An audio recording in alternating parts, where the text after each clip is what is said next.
तो पहले पार्ट में हमने देखा था कि यूजी अब साको और जेबी के साथ रहने लगा था। साथ ही धीरे धीरे उसकी और साको की बहुत अच्छी बॉन्डिंग हो गई थी। लेकिन अब इस कहानी में आगे जब साको की डेथ हो जाती है तो इसके बाद अब यूजी हमेशा अकेले रहने लगा था। साथ ही उसके दिमाग में भी यही घूमते रहता था कि आखिर ये हर कोई मरने के बाद जाता कहाँ है। लेकिन तभी उसे साको की वो बात याद आती है जब साको ने यूजी से कहा था कि वो तब तक नहीं मर सकता जब तक वो कम से कम 5 लोगों की जान ना बचा ले। तो अब इसके लिए उसे किसी भी कीमत पर जिंदा रहना था। साथ ही उसके मन में फालतू बातें ना आए इसलिए अब वो जेबी के घर रहने का डिसाइड करता है। मगर अब जेबी के घर रहते हुए उसे एक दिन साको की एक एडवाइस याद आती है जिसमें साको ने उससे कहा था कि उसे वो चीज ढूंढनी चाहिए जिसमें उसे मजा आता हो। तो अब इसके लिए वो एक ट्रिप पर जाता है। मगर अब ट्रिप के दौरान वो डिसाइड करता है कि उसे भी अपनी जिंदगी को मजे से जीना चाहिए। इसलिए जब वो वापस अपने घर पहुंचता है तो साको की ग्रेव पर जाता है जहां वो उससे कहता है कि मैं एक नॉर्मल लाइफ के लिए एक ऑर्डिनरी स्कूल में एडमिशन ले रहा हूँ। इसके बाद हम उसी स्कूल के सामने आ जाते हैं।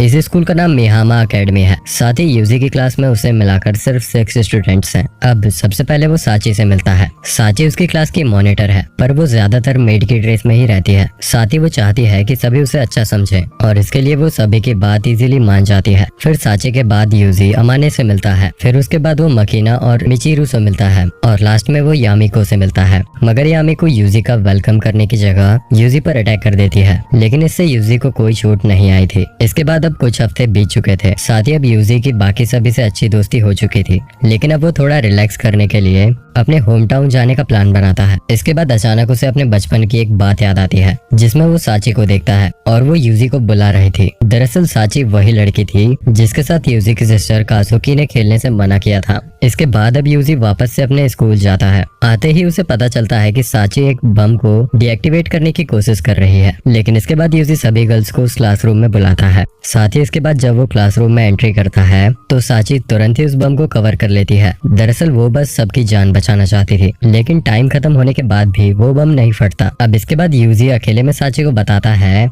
कि इस बम को यूजी ने ही प्लांट किया था। साथ ही यूजी ने उसे इस तरीके से प्रोग्राम किया था कि टाइम पूरा होने के बाद वो अपने आप ही रुक जाए। इसके बाद अब यूजी साची को बताता है कि उसे बहुत टाइम पहले ही पता चल चुका है कि साची वो ही गर्ल है जिसके साथ वो बचपन में खेला करता था। साथ ही वो बताता है कि वो साची के होम टाउन भी गया था जहाँ उसे साची के अंकल मिले। उन्होंने उसे बताया कि साची के पेरेंट्स उसके चाइल्डहुड में ही एक एक्सीडेंट के चलते इस दुनिया को अलविदा कह चुके हैं। इसके बाद अब साची भी यूजी को बाकी सारी बात बताती है। वो कहती है कि यूजी ने पार्क में आना जब बंद कर दिया था तब वो बहुत ही अकेली पड़ गई थी और तो और उसके पेरेंट्स के पास भी उसके लिए बिल्कुल टाइम नहीं था क्योंकि वो ज्यादातर अपने काम में ही बिजी रहते थे। अब जिस दिन साची का 10वां जन्मदिन था वो उसी दिन अपना घर छोड़कर भाग गई थी क्योंकि वो बहुत ज्यादा अकेला फील कर रही थी। पर जब उसके पेरेंट्स उसे ढूंढते हुए उसके पास आते हैं उसी वक्त उनका एक्सीडेंट हो जाता है। अब ये सब चीज साची के सामने ही हुई थी इसलिए इस सब का जिम्मेदार वो खुद को मानने लगी थी क्योंकि उसने अपने पेरेंट्स की सिचुएशन ना समझते हुए बस अपने बारे में सोचा। तो अब इसलिए वो सभी का काम कर देती है और कोशिश करती है कि वो सभी के लिए एक अच्छी दोस्त बन सके। लेकिन यूजी उसे समझाता है इसमें तुम्हारी कोई गलती नहीं है। साथ ही कभी कभार सेल्फिश होना भी बुरा नहीं होता। अब यूजी की बातें सुनकर साची को थोड़ा अच्छा फील होने लगा था। फिर इसके बाद यूजी साची को उसकी फैमिली फैक्ट्री में लेकर जाता है जहाँ पर वो देखता है कि उसके 10th बर्थडे का एक प्रेजेंट वहाँ रखा हुआ है। दरअसल ये प्रेजेंट साची के पेरेंट्स ने बिजनेस के बीच टाइम निकालकर रेडी किया था। साथ ही वो साची को इसका सरप्राइज देना चाहते हैं। अब वहाँ साची को एक लेटर रखा दिखता है। ये उसके पेरेंट्स ने लिखा था। इसमें यही लिखा था कि वो अपनी बेटी से कितना प्यार करते हैं। साथ ही वो साची से माफी भी मांग रहे थे क्योंकि वो उसे ज्यादा टाइम नहीं दे पा रहे थे। लेकिन अब उस लेटर को पढ़कर साची को बहुत दुख होता है पर वो इस लेटर को पाकर बहुत खुश थी। इसके बाद अब यूजी अमाने को अपनी फीलिंग्स बताने का डिसाइड करता है। वो उसे बताता है कि वो अमाने से बहुत प्यार करता है और हमेशा उसके साथ रहना चाहता है। लेकिन तभी उसकी बात सुनकर अमाने रोने लगती है। दरअसल वो इतने टाइम से उसे कुछ बताना चाहती थी।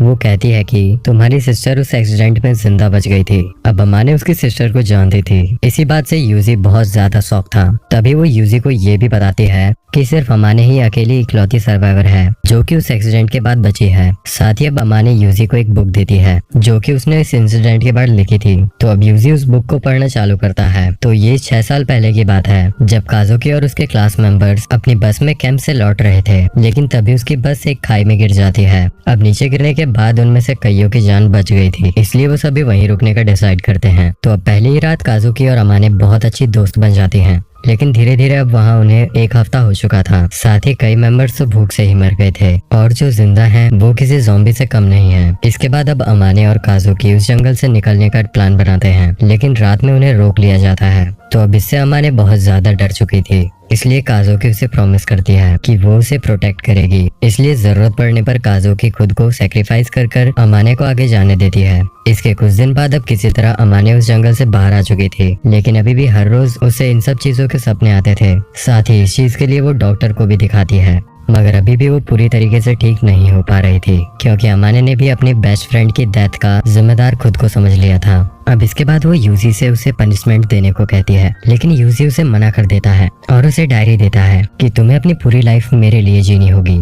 इसका मतलब जब तक मैं परमिशन नहीं दूंगा तब तक तुम मर नहीं सकते। लेकिन अब अमाने की सारी बात सुनने के बाद यूजी के मन में एक डाउट आ गया था कि उसकी बहन कभी भी इस तरह से तो नहीं मर सकती। अब कुछ दिन बीत जाने के बाद यूजी को एक फोन कॉल आता है जो कि डिवीजन 1 की तरफ से था। इसमें उसे एक स्नाइपिंग मिशन दिया जाता है जिसमें उसके टारगेट का नाम इथन ग्लो था। अब अपनी पोजीशन लेने के बाद उसने टारगेट को स्पॉट कर लिया था, मगर तभी उसे पता चलता है कि वो आदमी और कोई नहीं बल्कि ओस्लो है। और अब ओस्लो को यहाँ देखकर यूजी बहुत शॉक होता है, क्योंकि ओस्लो ही वो आदमी है जिसने यूजी को बचपन में ही गन चलाना सिखा दी थी। इसके बाद अब ओस्लो यूजी की तरफ मुड़ता है और कुछ बोलने की कोशिश करता है। दरअसल वो यूजी से ये कहने की कोशिश कर रहा था कि अब मैं वापस लौट आया हूँ। इसके बाद अब उनका मिशन फेल हो चुका था, पर CIRS को एक वीडियो फुटेज मिलती है जिसमें साफ साफ दिख रहा था कि यूजी ने भी उस अटैक में पार्टिसिपेट किया था। इस कारण से उसे पकड़ लिया जाता है। साथ ही अब CIRS वाले यूजी को एक कैमरे में ले जाते हैं जहां यूजी को एक होलोग्राम मिलता है। ये होलोग्राम काजुकी का था। इस कारण यूजी उसे देखकर थोड़ा शॉक हो जाता है। अब वैसे तो यूजी को पहले से ही डाउट था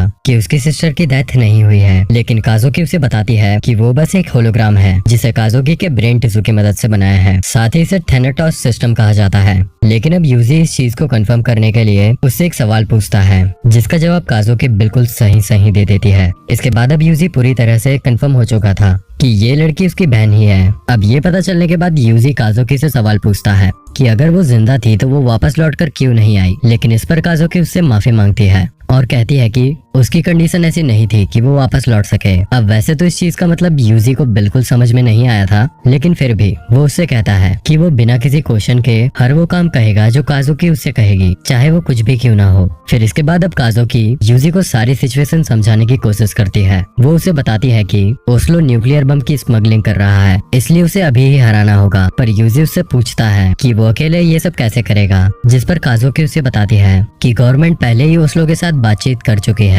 इसलिए वो तो हमारी कोई मदद करेगी नहीं। साथ ही यूजी ओस्लो के लिए बहुत ही इम्पोर्टेंट टूल है, क्योंकि डोपोंग प्रोजेक्ट में सिर्फ यूजी अकेला ही जिंदा बच पाया था। दरअसल ये डोपोंग प्रोजेक्ट वही प्रोजेक्ट है जिसके बारे में हमने पहले पार्ट में देखा था। अब इसके बाद यूजी काजुकी से पूछता है कि उसे करना क्या है, जिसके बाद काजुकी उसे ओस्लो से जुड़ी सभी बातें बताने लगती है। साथ ही वो उसे ये भी बताती है कि ओस्लो ही हर चीज का जिम्मेदार है, उसी की वजह से काजुकी का बस एक्सीडेंट हुआ था। साथ ही साची के पेरेंट्स भी उसी की वजह से मारे गए थे। फिर इसके बाद वो यूजी को ऑर्डर देती है कि उसे किसी भी तरह ओस्लो को खत्म करना है। साथ ही इस सब के बाद काजुकी यूजी से माफी मांगने लगती है, क्योंकि वो वापस लौटकर नहीं आई थी। मगर यूजी उसे बीच में ही रोक देता है और कहता है कि मुझे अब और अपॉलॉजी नहीं सुननी। वैसे भी ओस्लो के साथ मेरा पहले का भी हिसाब किताब बचा था, तो बस उसे चुकाने वहाँ जाऊंगा। इसके बाद सीन चेंज होता है और हम देखते हैं कि यूजी बंधा हुआ है और CIRS के जेल जैसे ही रूम में बंद था। अब कुछ देर बाद वहाँ का एक गार्ड उसे आकर बताता है कि अब यहाँ से यूजी को एक दूसरी जगह ट्रांसफर किया जाएगा, एक टेररिस्ट अटैक के ट्रायल के लिए। अब इसके बाद जब वो लोग उस जगह के लिए जा रहे थे, तभी रास्ते में यूजी की गाड़ी को कुछ लोग रोक लेते हैं। ये ओस्लो के ही आदमी थे। साथ ही किसी तरह से वो यूजी को किडनैप भी कर लेते हैं। इसके बाद वो उसके हाथ पर एक घड़ी बांध देते हैं जिसमें एक बम लगा हुआ था, और अगर यूजी या कोई और उस घड़ी को निकालने की कोशिश करेगा तो वो घड़ी फट जाएगी, मतलब ब्लास्ट हो जाएगी। अब इसके बाद वहाँ CIRS के बैकअप गार्ड्स भी आ चुके थे। तभी वहाँ एक स्मोक बम यूज होता है, जिसकी वजह से हर तरफ धुआं ही धुआं हो गया था। इस धुएं में सांस लेना भी मुश्किल हो रहा था। तभी यूजी सामने देखता है कि साची उसे बचाने आई है। अब इससे यूजी थोड़ा रिलैक्स हो गया था, क्योंकि उसे यकीन हो गया था कि इस दुनिया में उसे बचाने के लिए कोई तो है। इसके बाद अब सांची उस घड़ी को काटने का सोचती है, लेकिन यूजी उसे ऐसा करने से मना कर देता है। साथ ही वो उसे ये भी बताता है कि ये एक बम है। तभी अब वहाँ अमाने और मिचिरू भी आ गए थे। और वो चारों वहाँ एक मिनी ट्रक में बैठकर वहाँ से भागते हैं, मगर अभी भी दुश्मन उनका पीछा कर रहे थे। इस कारण उन्हें गाड़ी बहुत तेज चलानी पड़ रही थी। इस कारण एक बार तो मिचिरू गाड़ी से गिरते गिरते बची। फिर हम देखते हैं कि वहाँ हेलीकॉप्टर भी आ गया था, जो कि यूजी के ट्रक के ऊपर एक्सप्लोजिव्स का यूज कर रहा था, लेकिन वो तीनों यूजी को बचाने के लिए उसे कवर कर लेते हैं। मगर इस बीच यूजी बेहोश हो गया था। तो अब जब उसकी आंखें खुलती हैं तो उसे सामने जस्टिन दिखता है। उसे यहाँ देखकर यूजी को अपने आर्मी के दिन याद आ जाते हैं। तभी उस कमरे में एक गर्ल आती है जिसका नाम जोही ग्राहम था और वो यूएस सेंट्रल एजेंसी का हिस्सा थी, लेकिन अब यूजी उसे पहचान नहीं पा रहा था। इसलिए अब जोई उसे खुद बताती है कि वो पाउल ग्राहम की बेटी है। पाउल उन्हीं में से एक है जिन्हें यूजी ने मारा था जब वो ओस्लो के लिए काम करता था।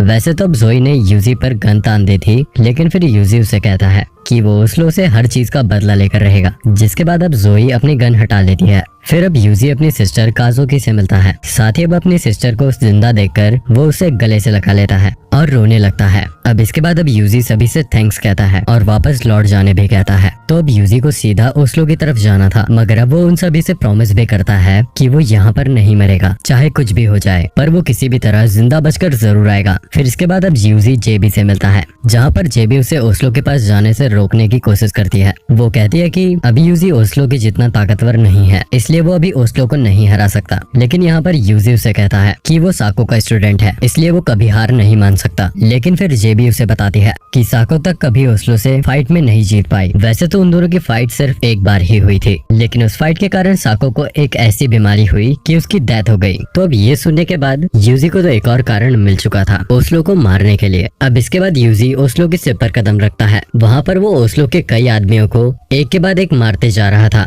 उसे अपनी लाइफ का हर दर्द यहाँ हिम्मत दे रहा था। साथ ही उसने अपनी लाइफ में जितनी भी ट्रेनिंग किया था उसे सब आज यहाँ काम आ रही थी। अब तभी एक गार्ड के कम्युनिकेशन डिवाइस से उसे ओस्लो की आवाज सुनाई देती है। अब यूजी ओस्लो से कहता है कि अब वो सीधा तुम्हारे पास मिलने ही आ रहा है। लेकिन अब जब वो बाहर निकलता है तो वो डूपोंग से मिलता है। दरअसल डूपोंग एक ह्यूमन रेप्लिकेंट है, साथ ही उसे यूजी के ही जीन से बनाया गया है। इसके बाद डूपोंग यूजी को 1-on-1 फाइट के लिए चैलेंज करता है। साथ ही वो यूजी को स्ट्रेंथ बूस्टर भी देता है और इस फाइट को बिल्कुल सीरियसली लेने को कहता है। लेकिन अब यूजी उसके स्ट्रेंथ बूस्टर को वापस कर देता है। दरअसल ये बूस्टर एक तरह के ड्रग्स होते हैं जो कि किसी को भी कुछ समय के लिए इतना ताकतवर बना सकता है जितना ताकतवर बनने में उसे कई साल लग जाएंगे। अब जब फाइट स्टार्ट होती है तो डूपोंग किसी तरह यूजी के गले पर वो बूस्टर इंजेक्ट कर ही देता है। इसके बाद अब डूपोंग अपनी गन से यूजी पर फायर करता है, लेकिन यूजी भी एक गन उठा लेता है और उसके अटैक से बचने लगता है। मगर जब डूपोंग यूजी को बिल्कुल पास से शूट करने वाला था तभी यूजी बहुत स्पीड से उनकी गन फ्लिप कर देता है, जिस वजह से डूपोंग को खुद की चलाई हुई गोली लग जाती है। लेकिन अब जब यूजी उसे मारने वाला था तभी डूपोंग एक बूस्टर का यूज करता है और यूजी के अटैक को डॉज कर लेता है। इसके बाद अब उनमें फिर से उसी तरीके की फाइट स्टार्ट हो चुकी थी। साथ ही यूजी हारने लगा था, इसलिए उसके पास कोई दूसरी चांस नहीं थी। उसे खुद के ऊपर एक और बूस्टर यूज करना ही पड़ता है। लेकिन अभी भी डूपोंग सिर्फ यूजी की चोटों के ऊपर अटैक कर रहा था। इस कारण यूजी भी अपनी हिम्मत खोने लगा था। मगर तभी उससे साको की आवाज आती है जिसमें साको उससे कह रही थी कि खड़े हो जाओ और मेरे लिए फाइट करो। तो अब इसके बाद यूजी अपनी पूरी पावर लाकर फाइट करता है। साथ ही अब उसने बहुत ज्यादा डूपोंग को हरा दिया था। इसके बाद अब यूजी ओस्लो के कमरे में एंटर करता है, जहाँ पर ओस्लो यूजी से अपने पुराने वक्त की बातें करने लगता है। लेकिन यूजी उसकी बातों को इग्नोर करते हुए उस पर चाकू से हमला कर देता है। मगर अब ओस्लो ने भी उसके अटैक को डॉज कर लिया था। इसके बाद ओस्लो यूजी को बताता है कि उसके हाथ पर जो बम है वो 5 मिनट में फटने वाला है, इसलिए अगर उसे चाबी चाहिए तो वही करना होगा जो ओस्लो कहेगा। इसके बाद अब ओस्लो साको की तलवार उठाता है और यूजी पर अटैक करना चालू कर देता है। साथ ही यूजी उसके अटैक से बचने की कोशिश कर रहा था, लेकिन इतने में भी उसे बहुत सारे अटैक्स झेलने पड़ते हैं, जिसके बाद अब यूजी अब खुद के कंट्रोल में भी नहीं था और अब उसी चीज का फायदा उठाकर ओस्लो तुरंत उस तलवार को यूजी के पेट में हिट कर देता है। इस कारण यूजी के मुंह से ब्लड निकलने लगा था। लेकिन यूजी अभी भी हिम्मत कर ओस्लो के करीब जाता है और ओस्लो को बताता है कि उसे किसी का खून करने के लिए किसी गन या फिर छुरी तलवार की जरूरत बिल्कुल नहीं है। इतना कहते ही यूजी वहाँ पर रखा एक पेन उठाता है और सीधा ओस्लो के गले पर अटैक कर देता है। साथ ही यूजी उसे कहता है कि ये सब उसी ने यूजी को सिखाया था। इसके बाद अब यूजी साको की तलवार के सहारे वहाँ से निकलकर बाहर आता है, लेकिन अब उसे कुछ भी सामने दिखना कम होने लगा था। साथ ही वो बहुत ज्यादा वीक फील कर रहा था क्योंकि उसके पूरे शरीर पर ना जाने कितनी चोटें लगी हुई थी। पर तभी उसे साको दिखती है जो कि यूजी से कह रही थी कि उसे किसी भी हालत में जीना होगा क्योंकि उसने अपने दोस्तों से प्रॉमिस किया है। लेकिन तभी वहाँ उस जगह पर एक ब्लास्ट होता है। इसके बाद अब 2 साल बाद हम यूजी को देखते हैं जो कि शांति से एक प्राइवेट आइलैंड पर बहुत खुशी से सभी के साथ रह रहा था। मगर अब ये कहानी इसी के साथ यहीं खत्म हो जाती है।